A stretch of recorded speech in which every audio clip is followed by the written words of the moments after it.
Fans நேயர்கள் அனைவருக்கும் வணக்கம். நான் தான் உங்களோட விஜய் கார்த்திக். இன்னைக்கு நம்ம மூவி ரிவ்யூல பார்க்க போற திரைப்படம் செவ்வாய்க்கிழமை. படத்துடைய ஸ்டோரி, ஒரு ஊர்ல ஒரு சின்ன பையனும் பொண்ணும் ஃப்ரெண்ட்ஸா இருக்காங்க. அந்த பொண்ணு தன்னோட பாட்டி கூட வாழ்ந்துட்டு இருக்காங்க. ஒரு கட்டத்துல அந்த பையன் தன்னோட அப்பாவோட ஒரு ஆக்சிடென்ட்ல இறந்து போயிடுறாப்புல.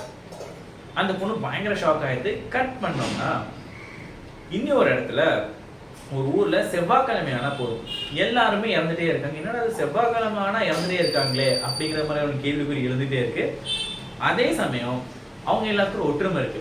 என்னன்னா அந்த செவ்வாய்க்கிழமைக்கு இருக்கக்கூடிய எல்லாருமே இல்லீகல் அஃபேர்ல இருந்தவங்க, அதாவது கள்ள தொடர்புல வந்து சம்மந்தப்பட்டவங்க, அந்த மாதிரியான பீப்புள் தான் இறந்துகிட்டே இருக்காங்க. அப்போ இந்த மிஸ்ட்ரிக்கும் அந்த ரெண்டு பசங்களுக்கும் என்ன தொடர்பு இருக்கு அப்படிங்கறதான் செவ்வாய்க்கிழமை படத்துடைய மொத்த கதையே. அஜயோட டைரக்ஷன், ஸ்க்ரீன் பே ரொம்ப அற்புதமா இருந்துச்சு. ஸோ எந்த இடத்துலையுமே வந்து இது தேவையில்லாத எலிமெண்ட் அப்படின்னு இல்லாம ஒவ்வொரு ஸ்க்ரீன் பேயுமே பார்த்து செதுக்கி இருக்காரு அப்படின்னே சொல்லலாம். டியூரேஷன்லேருந்து எல்லாமே ரொம்ப கிறிஸ்பியா இருந்துச்சு. பார்க்குற ஆடியன்ஸ்க்கு அதுவே ஒரு தனி விருப்பை கொடுத்துச்சு. பட் இருந்தாலும் செகண்ட் ஹாஃப்ல இன்னும் கொஞ்சம் பெட்டரா இருந்திருக்கலாம் அப்படின்னு ஃபீல் ஆச்சு. ஃபர்ஸ்ட் ஹாஃப்ல இருந்த அந்த ஒரு எட்ஜ் ஆஃப் த சீட்ல ஆடியன்ஸ் உட்காந்துட்டு விறுவிறுப்பு அப்படிங்கிறது செகண்ட் ஹாஃப்ல கொஞ்சம் கம்மியாவே தான் இருந்துச்சு. ஸோ மியூசிக் பேஸ் எல்லாம் பெட்டரா இருந்துச்சு. பட் ஸ்டில் டெக்னிக்கல் சைடில் வந்து இன்னும் கொஞ்சம் பெட்டரான டீம் இன்வால்வ் பண்ணியிருந்தா படம் இன்னும் கொஞ்சம் கிராண்டாக இருந்திருக்குமோ அப்படிங்கிற ஒரு ஃபீல் இருந்துச்சு. பாயல் ராஜ்புட்டோட ஆக்டிங் ரொம்ப அற்புதமாக இருந்துச்சு.